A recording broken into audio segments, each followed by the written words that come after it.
what is annoying about running a practice? What's stressful? What's something that maybe you can't even understand until you really do it as a practice owner? People. It's the best and worst part of being a business owner, being a practice owner, is managing a team. Yeah. The stresses that come with that. And I didn't really understand it until I was in that position. You think you do as an associate, it's always easy to tell somebody else how to do their job, or to see how you think that they should be doing it and how it would go better. But when you actually step into those shoes, it's very, very hard. So dentists help patients smile, and Dentist Job Connect strives to help dentists smile, like this awesome Dr. Jessica here.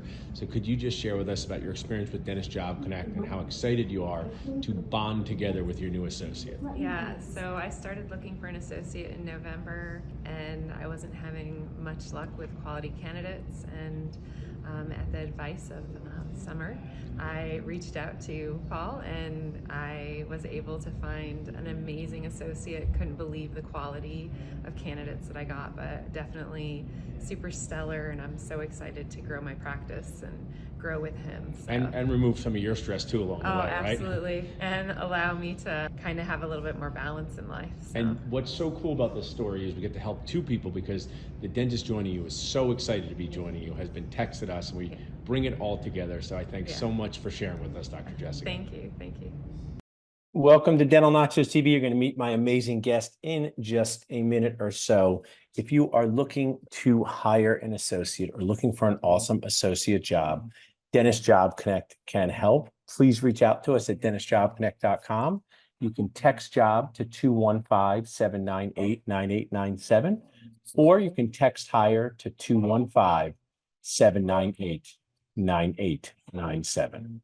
So I'd like to welcome to our presentation the awesome Dr. Sara Mahmood. She is a fantastic practice owner who balances so many things. As Sara joins us, I'm just going to get my golden doodle a treat here. But Sara, you're welcome to start your video when you are ready.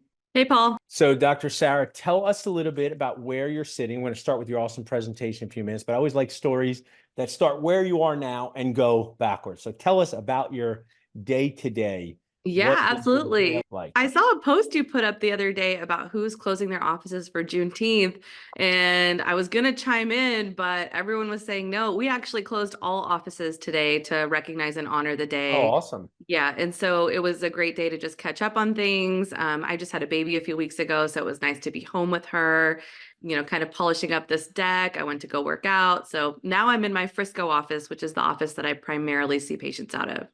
Awesome. And what state are you in?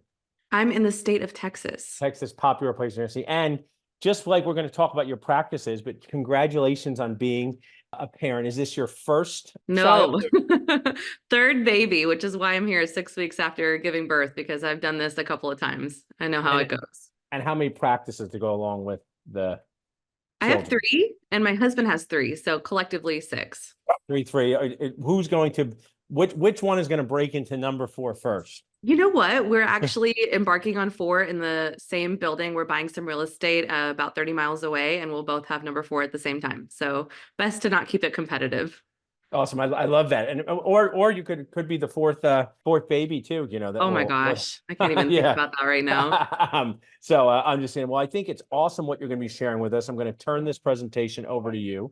You look awesome, Sarah. I'm going to get Tilly under control. I'll be back at the end. Thanks so much for being here with us. Absolutely. Thank you. Hi, everyone.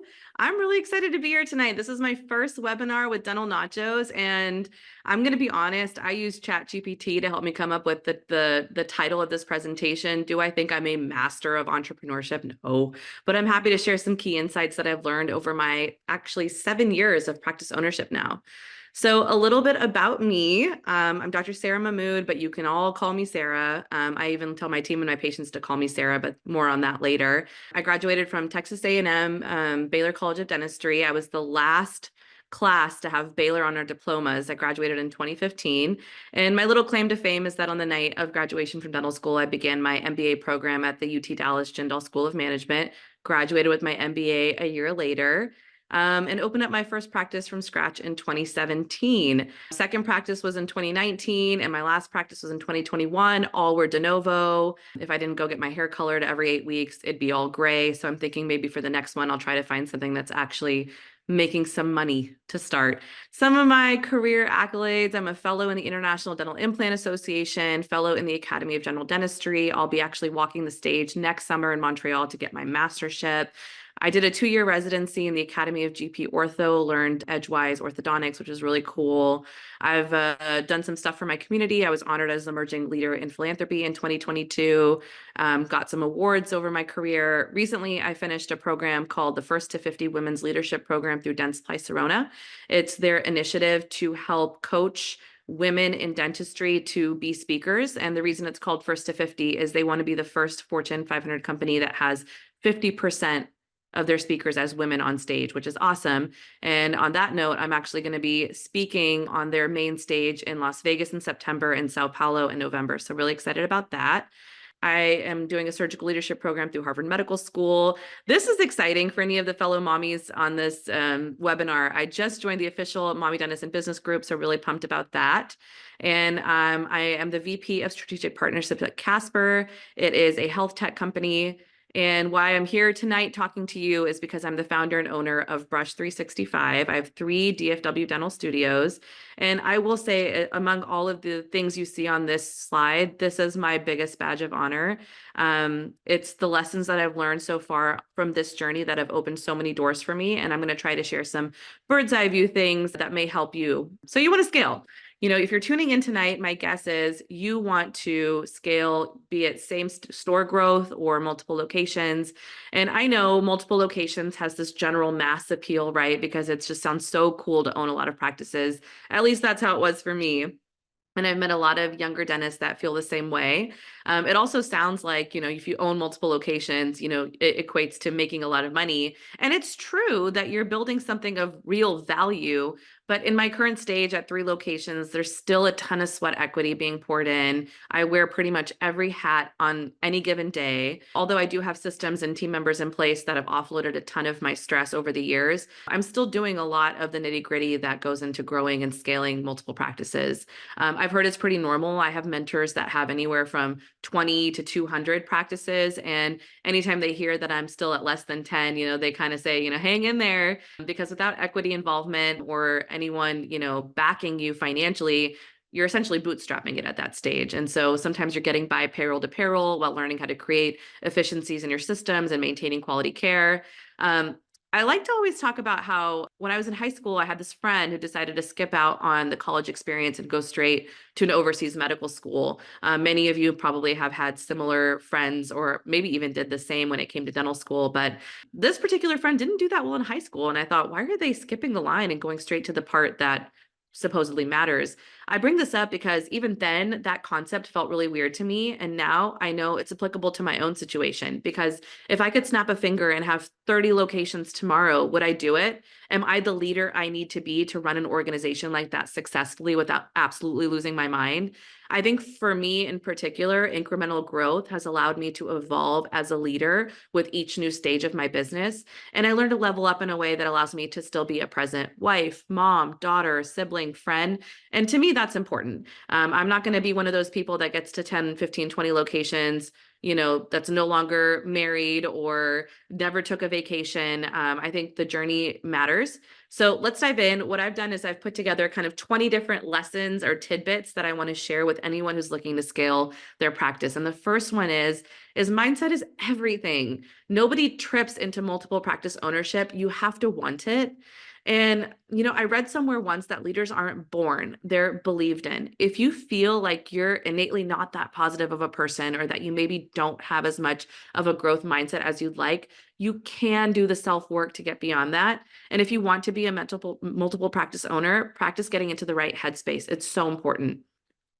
So when I think of attributes necessary for scaling, you really got to avoid that scarcity mindset. And, you know, I'll be honest, I've fallen into this pit many times, especially in a post-pandemic world. Running a business is just different. It just is. Staff is different. Cost of business has gone up. People's commitment to their job is different.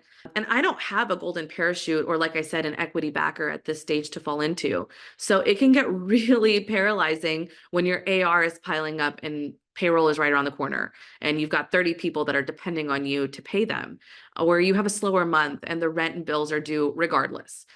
When I first went into practice ownership at 27 years old, I was doe-eyed and bushy-tailed.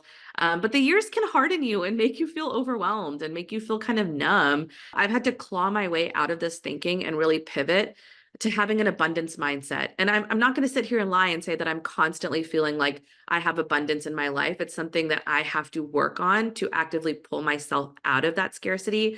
And that's where emotional intelligence comes in, and self-awareness of knowing when I'm getting small-minded. There's actually a really great book called Emotional Intelligence 2.0, and I encourage all of you guys to read it so that you can start to become more self-aware of your feelings. I know when I'm feeling like I'm not having as much passion for dentistry and business ownership, that I need to slow down and appreciate all of the joys the decision to have multiple locations has given me. Speaking of other books that I've read, I read something called Stillness is the Key by Ryan Holiday. He's kind of like a modern philosopher for our time. And I keep the pearls with me in my heart. I try to remember to appreciate that my decision to open multiple locations serves thousands of patients a year, way more than I could ever do on my own. And with the mission and vision that I've created to provide dentistry with integrity, my choice to scale provides for 30 plus people's livelihood. It gives people a purpose. And I know the more I continue to grow, the more impact I can have. And that makes me feel fulfilled and wanting more. It kind of pulls me out of that scarcity. So let this be your gentle reminder to know that life is beautiful, life is good. We are blessed. Anytime you get bogged down in the woes of growth and ownership, pull yourself out or have a support system that helps you. Choose to see the opportunities available to you and the value you bring by being an owner. I can't take credit for this phrase. The Magic of Thinking Big is another book. If you haven't guessed, I love reading. I love reading about professional growth. I love reading about self-help. I love reading about just ways to be better. And this book I talk about all the time because it was pivotal for me. It was a book I read a few years ago that I revisit every now and then, and I can easily say it changed my life. In it, the author shares that the only way to get more out of life is to want more out of life. You're only limited by your belief that you are limited. So be limitless. If a dream sounds crazy, who cares? You have to dream it for it to happen. So I know it sounds cheesy, look, but if you want to own multiple practices, go for it. I mean, I've had people ask me, how many practices do you want? And I look them dead in the eye and I say 1,000. Why can't I have 1,000 practices? People have done it before. Think big and then think even bigger. The amazing Kanye West once said, if you shoot for the moon, you may land amongst the stars. So maybe I won't get to 1,000 one day, but that vision of my professional life is what keeps me going. And even if I fall short, it's still an accomplishment. And if you get onto TikTok or Instagram, you'll see manifesting is having a moment these days. People are talking about it all the time. And so I saw a reel that said, imagine the life you want in detail before you go to sleep at night. And then it's somehow supposed to activate your subconscious mind to make it happen. Maybe it's mysticism, maybe it's like hoopla, but maybe it really works. The point is, make your visions real. Okay, moving away from mindset to my second pearl. Have differentiators that set you apart. When I was in my MBA program, I learned about a concept called blue ocean strategy. And essentially, the big takeaway is that your business proposition should be so unique that competitors don't matter. For me, it was important for me to stay in the DFW area. My family lives here, my parents, all of my siblings, my husband's parents, all of his siblings. And so the idea of moving just wasn't in the cards for us. It just wasn't something we want to do, especially since we've been growing our family and we need the extra help. Anyone who's familiar with the Dallas market knows that there are literally 10 dentists on every corner. The office I'm sitting at right now in Frisco, I'm not kidding. In the exact parking lot that I'm in, there are 4 other practices across the street. There's another 2 across the highway. There's another 3. I mean, you can either let that scare you or you can let it inspire you. And I choose the latter. I'll share more on that in just a bit. Why is it called a red ocean to begin with? Because the water is red from all the bloodshed. It's attempting to compete in an existing market space and exploiting existing demand. Whereas a blue ocean makes the competition completely irrelevant. For me, I did that head on with my brand and my tagline. So my original name was Brush, but I knew that wasn't something I could trademark. So we had to get to the drawing board and figure out a way to keep the core of our name. And so in 2019, I rebranded to Brush 365. The idea at the time was that maybe we would have like a 7-day-a-week model, and we did for a bit. The pandemic happened, we pivoted, and now we just tell people you should brush your teeth every day. Maybe we'll go back to that at some point, but with the level of scale that I'm at right now, it really is tough. But anyway, the point of this is my tagline has stayed the same since I first opened in 2017, and it's dentistry with integrity. Growing up, my parents were some of the most sus people of dentists. They were convinced that dentists were all scam artists, but somehow they were also dead set on me becoming one. So I wanted to tackle the stigma against dentistry head on by saying my company was committed to having integrity in every single thing we do. This tagline brings in patients from cities away from us because they just don't want to feel like they're being exploited. Now, do I think everyone needs to have this kind of approach? No. Do I think you need to have integrity in your tagline to actually operate with integrity? No. Just find what makes you unique and leverage the hell out of it. Make your competition completely irrelevant. Okay, this is not a typo. This is another key differentiator for my brand, and I wanted to share it with you guys. So when I was in my MBA program, I decided to take an elective called Principles of Hospital Administration. My dad owned and operated a hospital in South Dallas at the time, so I thought maybe I'll learn something of value to him, or maybe I'll learn something on how you run a large healthcare enterprise. It was taught by a guy named Dr. Britt Barrett. He's really famous in the hospital world. He's the former president of some pretty big deal institutions like Methodist Dallas, THR Dallas. And on the very first day of class, he told us he had co-authored a book called Patients Come Second. He said it was a radical concept, and he had people actually upset that he could suggest such a thing. But the idea is pretty simple. Take care of your team so freaking well that they optimize the patient experience and everyone wins. By prioritizing your team's happiness, you create an engaged workforce. You reduce attrition. You cultivate joy in the environment. And guess what? Your patients are able to sense and feel that the second they walk in the door. And from there, your patients will be taken care of better than you ever could alone. And so this was pivotal for me too, because I made this the mantra for my company from day one.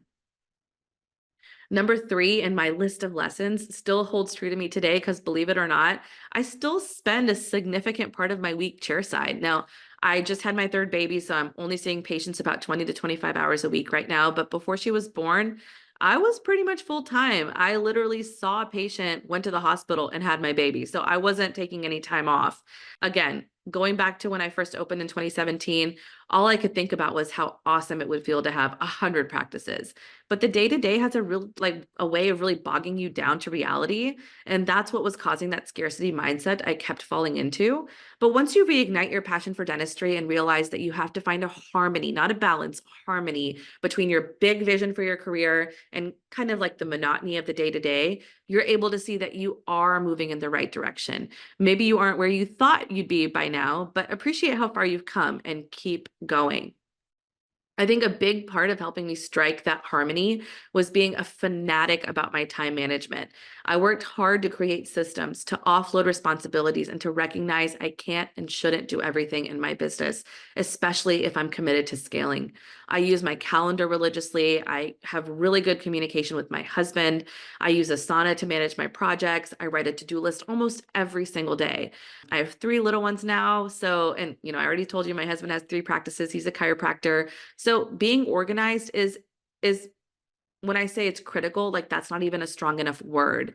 Another big thing for us is keeping our bodies and our minds healthy. By staying efficient, we prioritize our sleep. We have somewhat of a daily schedule that we adhere to. We exercise regularly. We try to stay hydrated as much as we can. And in fact, we both don't drink alcohol. We make it so that our minds try to stay as sharp as we possibly can, and we get rest that we need so that we can optimize our performance.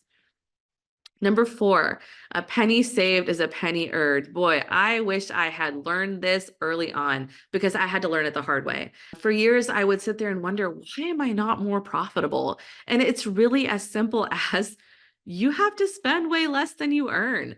There's no mission without margins. I learned that from Josie Sewell. I was a part of the dentist entrepreneur organization for a little bit, and she was a coach.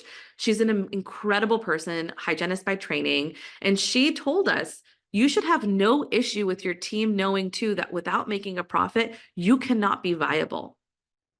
So manage your finances wisely. Prepare for a rainy day or a slow month. As a business owner, you never know what sort of tragedy will happen. In one of my offices right now, we're going through the process of replacing several AC units. Landlord doesn't want to have anything to do with it. And the landlord is actually my dad. And the tab is $12,000. And another, we have an HVAC issue that caused a roof leak, and that led to $5,000 in repairs. Clearly, I need to get a grip on my AC stuff, but it's things like this that really catch you by surprise and that you need to be prepared for financially. Okay, this might sound a little contradictory, but number 5 on my list of lessons is to take the leap of faith and invest in technology, but be smart about it. Be strategic. Really ask yourself, are you going to use this tech or are you going to let it gather dust? Some important questions you can ask, like, do I have time to learn this? Do I have time to train my team on this? Or will the company provide resources to get my team trained? Will I be able to hold them accountable? Is this something I can monetize, or is this something I'm just getting for fun? If I can monetize it, how quickly can I recoup my investment? And what's the minimum amount of usage that needs to happen every month so I can at least make my monthly payment? Is there a tax advantage to this investment? Will my patients and team benefit? Does it make their life easier? If so, by how much? For me, my very first big ticket purchase happened 6 months into practice ownership. I got y'all. I got by a sales rep who offered me a free pass to attend DS World. Young and naive and always down for a weekend to party in Vegas, I thought, you know what, whatever, I'll go. The only catch was for this free pass is that I had to attend a specific track of lectures. And so I chose the CEREC track. Little did I know that these tracks are actually designed to hook you, and hooketh I was. I walked out of my very first lecture and straight into the exhibit hall and bought my first CEREC machine, mill, and oven. It was 120 grand. My husband was like, are you sure you want to do this? Do I regret it though? Absolutely not. I remember coming home and seeing a post on Dental Nachos on what not to do as a practice owner. This was while I was still waiting for all of the machinery to get delivered. So it was like in that little in-between period. And someone had commented and said, don't ever buy a big ticket item at a conference. And I thought, oh shit. But investing in CEREC has done so much more for my business than probably any other single investment that I've done. It gives my patients more comfort by not having temporaries 99% of the time. It allows me to hire doctors that are passionate about learning and digital dentistry. It got my foot in the door with Dentsply Sirona, where I'm now a KOL and global clinical partner. It brought me lifelong friends through CDocs, and it excites my team to be able to use such cool tech every day, and that improves staff engagement. The list honestly goes on. This is not a sales pitch for CEREC. There's plenty of different options on the market right now, and maybe it's not the right fit for you and your practice. My point is go for it. If you feel like it's something you're going to enjoy and your team's going to enjoy, take the leap of faith. Number 6 is important. So many of us as type A dentists try to be very detailed about every single part of our lives and our future. And that's okay to an extent. You want to be smart, but you have to realize that the conditions will never be perfect, especially when you're trying to scale. Right now, I know interest rates are high and people are nervous about the economy, but the timing will never be perfect. In fact, I just posted on one of my Insta pages, my Sure Smile Superstar page, that the secret to success, just get started. Number 7 kind of piggybacks on number 6, but there is an inherent level of risk involved when you choose to scale. So you have to have a stomach for it. If the littlest things right now freak you out in one practice and you stay late, you get early, payroll gets to you, any little small thing with staff makes you lose sleep, just know that when you add multiple practices to the equation, it only gets worse exponentially. And if you don't have the stomach for it, you might want to reevaluate your goals.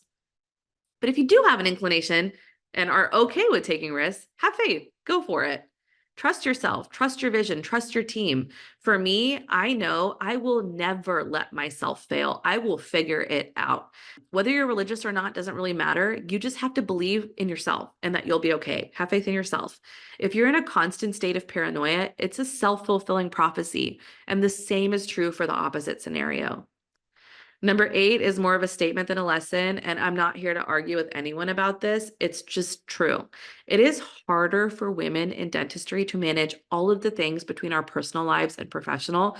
Throw kids in the mix, and it can honestly feel extremely unfair. 6 weeks ago, I had my baby. Within 10 days, I was chairside again. I had to ask myself, do I pay $1,000 for a temp doc to do the absolute bare minimum, or do I go in for a couple of hours and keep the business on an upward trajectory? And I chose the latter. These are the decisions that women have to make in America to prioritize the viability and success of our company over our physical well-being and bonding time with our baby. And look, I'm lucky because I have a supportive spouse and a supportive family. So stepping away for a couple of hours, 10 days after having my baby, everything worked out. Don't feel sorry for me. It's fine. And so I'm not sharing this story for pity. It's just facts. And it's what so many women in the workforce experience. So acknowledge these challenges, not only for women dentists in the audience tonight, but for the women who work on your team. Try to create a supportive and empathetic environment. And on that note, number 9 is that kindness is a choice. Happiness is a choice. Don't be the bad apple in your own company. People around you may not get it right every time, and they'll make stupid mistakes that frustrate you. Patients will treat you poorly. Patients will no-show you. Patients will be annoying. Your front desk will do something stupid with your schedule. Your assistant will forget your favorite elevator during an extraction, and your not-so-favorite assistant might break something. And since you already don't like them that much, it makes the feeling so much worse. You might get into an argument with your spouse before you get to work. Check all that shit at the door. Your team and your patients and your company deserve the best version of you every day. Choose to be someone people want to work for. Number 10 is that you can't win all the time. That doesn't exist, and that's not reality. You will have setbacks of all types and ranges of severity. And the sooner you bounce back and recover, the quicker you dust yourself off and find the learn, the better. Stop looking at anything in life as a failure. The only real failure is giving up on your vision for your life. And even that can be reframed as a lesson learned. Now, going back to what I said about how I'm not the leader I need to be to own 100 locations yet, it's because with each challenge, I become more adaptable and more resilient. I can only imagine the level of challenges that come with 100 practices. So I'm going to trust the process, and I encourage you to do the same. Thicken your skin, recover quickly. The faster you can learn to not sweat the small stuff, the happier your life will be. So this one is kind of unusual, but I love this pearl. Before the pandemic, my director of ops and I were in constant communication because before the pandemic, we were running that 7-day-a-week model. So every single day at any hour of the day, we were in sending emails, sending texts, touching base. And we didn't realize while we were in that zone that we were truly fast tracking our burnout. Fast forward to today, and I will be damned if anyone on my team gets an email on the weekend, if it's anything short of an emergency. And I've learned to kind of do this for everyone now, vendors, colleagues, etc. Just because I want to work on the weekend does not mean it's fair for me to distract my team during their precious time off doing whatever it is they want to do. We all deserve time to rest and recharge. And so what I really love to do is I utilize the schedule send feature in my Gmail. So my director of ops probably gets 20 emails from me at 7 a.m. on Monday morning, but I know for a fact she prefers that to getting them on Saturday or Sunday. Okay, we're over the hump. Number 12, y'all. For all of you out there who have families, this one is so important. Don't carry the weight of anything bad. Put it aside. I learned this from my dad. I told you he was running a hospital. His payroll every 2 weeks was 250 grand. He was carrying the weight of, I can't even imagine, but he was able to put it aside to be present. And so there's a time and place to process and work through your challenges you're facing. And that time and place is not when you're with your kids. And this is not a skill that you're born with. It's something you have to actively work on. No, you can't have a work-life balance when you're scaling your dental organization. Everybody knows that's a silly phrase. There's no sort of balance that exists. But you can choose when to turn on the work and when to turn it off. And for the sake of your sanity and your family, don't keep it on 24/7. Park some of that shit aside. Number 13, liquidity is critical. This one is self-explanatory and kind of ties back to the mindset of a penny saved is a penny earned. AR and production mean nothing. I still remember my first and second year, I would get so proud looking at the production numbers on the schedule, but then I would look at the bank and be like, womp, womp. That doesn't mean anything. Get your billing and collections figured out, optimize that. Collections are everything. It is the lifeblood of your business. Even EBITDA, anyone who's scaled to the point where EBITDA is like a word that you use every day, that doesn't matter. What matters is, do you have money? And know your numbers. Spend money on a good CPA to help you. Taxes become a real thing after the first few years of ownership when you don't have as many things to depreciate or write off. Prepare for that. And you want to be financeable to a bank. You have to have your books in the right place. They have to make sense. Don't diminish how important this is, because no bank wants to finance someone whose numbers are not adding up.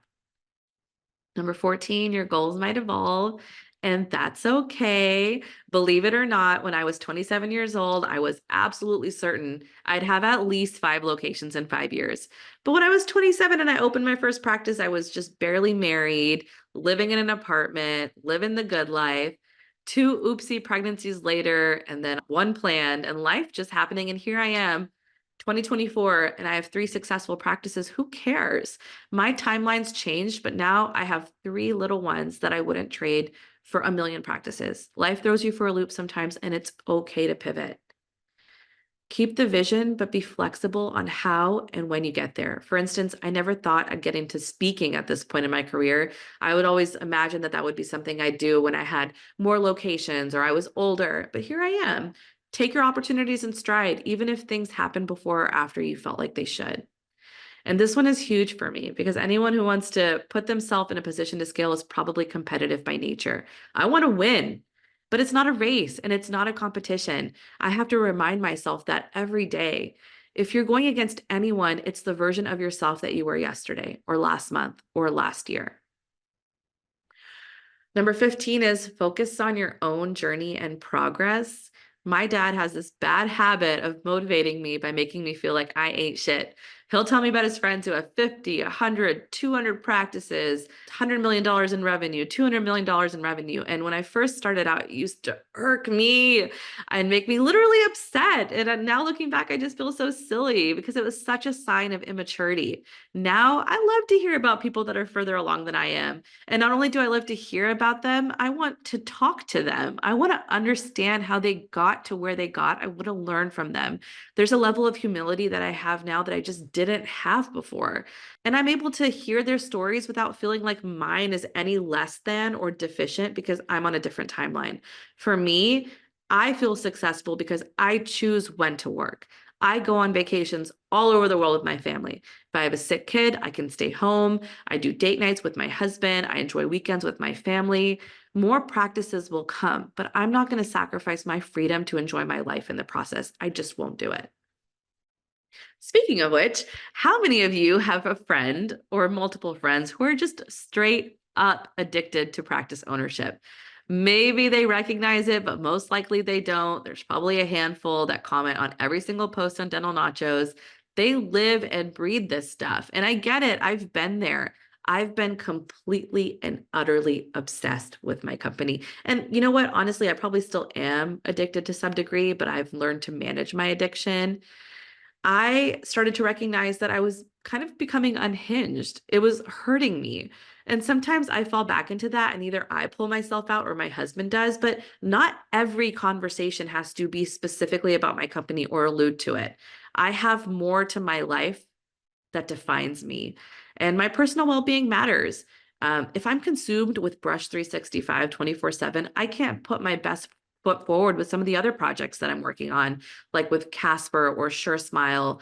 I wouldn't be here tonight, right? So you have to recognize that there's more to your life than your practice. Find hobbies. Maybe it's not in dentistry. I love playing tennis. That's something that I just recently started picking up again after playing in high school and college 2 or 3 years ago. And it's such a joy for me. Just find a way to either manage your addiction or pull yourself out of it. And one of the best ways to do that, hang in there, y'all, we're at number 17, is to hire the associate. Seriously, just do it. Even if it's just 1 to 2 days a week, there's plenty of women and men out there that are looking for flexibility in the workplace. They may only want 1 or 2 days a week. I just hired someone who just had a baby a year ago. She wanted to work 1.5 days. That's what we gave her. Give yourself time to breathe and to work on the business instead of in it. Have someone on the bench so you can take time off and take the trip. Learn how to standardize care in your offices. Learn how to be a mentor. Learn how to replicate yourself as best as possible so that your patients get the same level of care or better. That's what scaling is. It's not 10 individual practices operating in a silos. The value of scale is predictability and replicability. When you go into a Starbucks, you know how your coffee is going to taste. When you go into a Nordstrom, you know what their customer service is going to be like. That's the value of scale, and it takes practice. So the sooner you hire an associate, the closer you'll get to that. People in dentistry often ask me why I put myself on the path to getting my mastership in the AGD, and I'll tell you pretty frankly that it was bred out of what I felt was desperation and necessity. I learned early on that if I don't do a lot of different types of dentistry and do it well, I will never reach my full earning potential. So if your specialists are sending you elaborate gifts every Christmas, you have to seriously reevaluate how much you're referring out. Specialists don't send me anything anymore, and I couldn't care less because all of that revenue makes up for a $100 gift card or a gift basket or crumble cookies. Because of all the extra education I push myself into, literally over 2,000 hours at this point of continuing education, I've been able to provide better care to my patients. I ended up with my FAGD, and I'm able to provide more options to my patients under one roof. And then getting my mastership in the AGD was just a personal goal I had to see through. And I keep taking courses, so it's just a natural progression. I also believe that a differentiator between me and the doctor next door hiring is that associates want mentorship and guidance, and I can provide that now. Associates will feel more excited to work for someone who has a mastership and providing the mentorship versus someone who doesn't. And honestly, the more you learn and the better you get, your patient satisfaction and business success is just a natural byproduct of that. I love number 19. It's a phrase I stole from Dr. Kareem. He's the founder and owner of Casper, the health tech company I recently joined as VP. He said that the generation of people wanting to DIY things is going away. We are now in a DIFM era, which stands for do it for me. Sure, maybe you can save what, $200 by watching 10 YouTube videos on how to fix your handpiece, or you can spend 1 minute and ask your assistant to watch those videos and try to fix the handpiece in her downtime, or you can send it off to get repaired. Your time has value, so value it. Seriously, put a number to your time. How much are you worth per hour? Don't be a freak about it, but be mindful that doing dumb stuff is not worth your time. Even this presentation that I'm doing tonight, I came up with the content and the vision, put it in a Word doc. I had my VA do the deck. I have too much going on to have my hand in every little thing. This is still my voice. It's still my vision, but did I go there and put a deck together and spend 2 hours on it, 3 hours on it? No, because I can hand that off to someone that I pay in the Philippines $6 an hour who does a great job versus putting myself through that kind of drudgery. So be strategic about what you offload to free your time, do more valuable things. It's almost like the 4-hour work week, right? You want to try to offload the things that don't bring you joy or don't bring you money. And finally, I'm going to wrap this up by letting you know the journey is the joy. What is the point of all of this if you're going to be miserable a majority of the time? Take the time to smell the roses and appreciate how far you've come, and get excited about how much more you can and will do. Happiness is not a final destination. I wish you all the very best in scaling your companies. I know I didn't get into the nitty-gritty of any of the parts of ownership, but I hope that this was inspiring. Before I wrap up, I wanted to share a few Dental Nachos events that could be beneficial to you. If you're on this webinar, I'm assuming you either own a practice or want to own a practice. The Super Dentist Bootcamp is a great event to attend to build your community of like-minded entrepreneurs while also learning a ton about how to grow a successful practice. And secondly, there's a Women in Dentistry component this year that I'm going to do my best to attend, and I encourage all of you to do the same. Thank you for having me, Paul, and the Dental Nachos team. Feel free to follow any of my accounts and shoot me a message so we can connect. Leave that up for a second there, Sarah. So I want to stop for 1 second, and I want to say two things. One, I watched a lot of TikTok videos, and there was a video of a dad saying we should change how we talk to our children. And I think it fits with how we can talk to our team and even each other. Instead of saying, I'm so proud of you to your children, you should say, you should be so proud of yourself. So you should be so proud of yourself for putting this together 3 weeks after having a baby or 6 weeks after having a baby. As someone who I think I have done what Malcolm Gladwell has said. I've put 10,000 hours into watching webinars, performing webinars, being on webinars. This was one of the best 40 minutes I have ever seen anyone Woo! deliver. So you should be so proud of yourself for this. Yay. Please leave us. I want to ask you a few questions for a minute. There's some of my favorite people in the Dental Nachos world watching in here. So I'd like, if they have any questions, I'd like to hang for a few minutes, but I want to ask a few. So you shared so many, I love these 20 tips, and they are everything from big picture vision to strategic things like, make sure you watch your spending.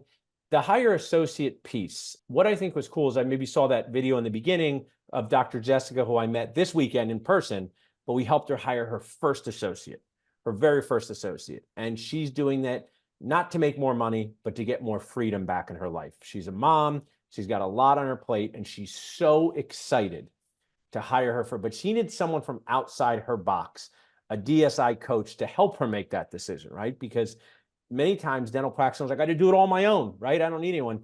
Tell us about actually your first associate. How did you have that aha moment? How hard was it for you to turn over your patients to another dentist? Because there's associates watching in here, associates to be that are in that role. So share some tips with them. Yeah, look, I'm not going to lie. There's an emotional part of letting your patients go.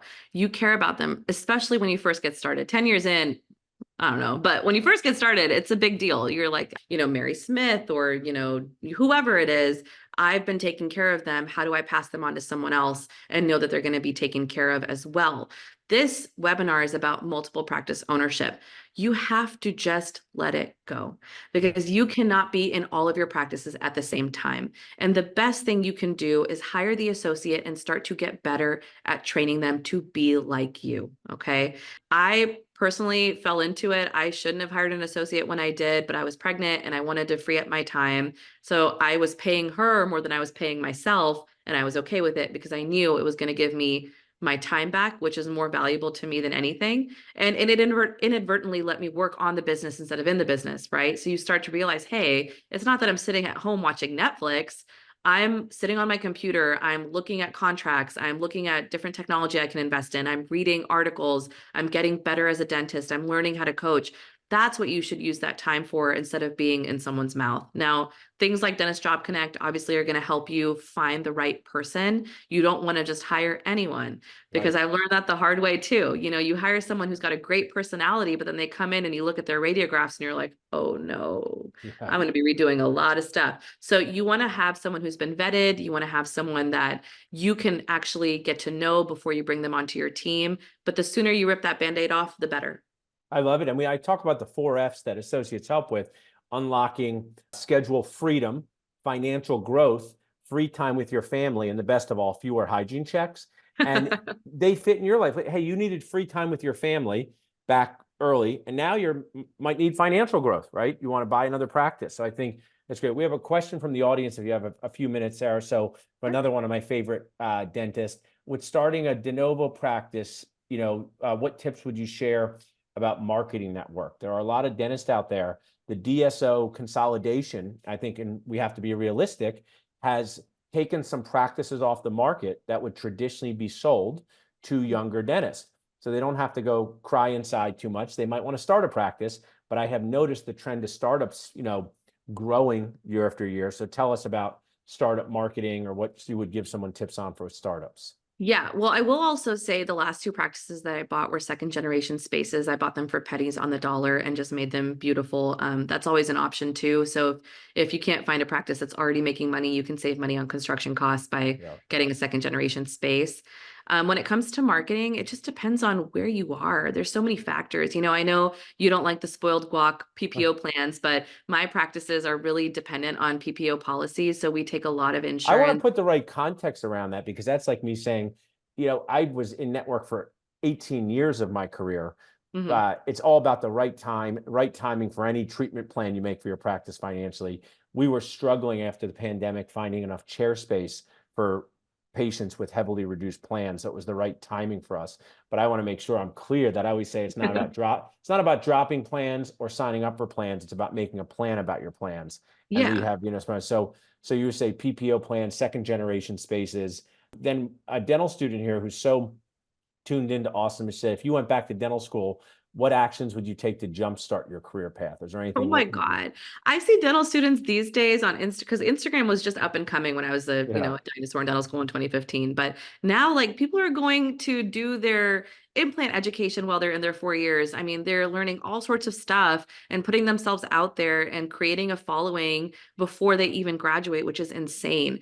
But I think if I were to go back to the era that I was in, I would probably pay more attention to my academic work. It took me a long time to become a good enough dentist to make enough money. Like I said, the tidbit I had on do dentistry and do it well. You can't earn revenue to support your practice unless you're doing dentistry. Right. I don't know why that connect took me so long, but if you're referring everything out or you're only diagnosing an occlusal filling on all the new patients you see, then it's probably because of lack of confidence, lack of understanding of treatment planning. So if I were able to learn those skills in dental school, then I would have been set up for success and I wouldn't have to trip my way through those first years trying to just become a better dentist. I love that. I had one of my Supreme Q&As last night. A lot of these young dentists are asking about how do you save enough money? How do you buy a practice? I said, there's two things.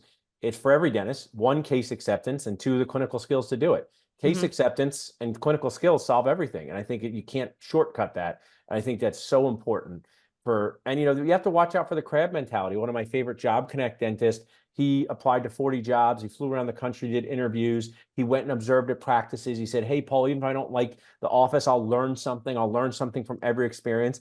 And he has a job where he's, producing $100,000 a month. He did implants in his AEGD. But he said to me, sadly, Sarah, and I remember this in school, he said, a lot of my friends said, why are you doing so many interviews, or why are you taking these courses? So you have to watch out for the crab mentalities. And I love when you said, you want to own 1,000 practices? That's possible for you to do. So I think that's so awesome. Take the funny looks that people give you and just keep moving forward. Before we wrap up, if you didn't put one of your takeaways away for Sarah, please put it in the chat. I asked some people before while you were talking.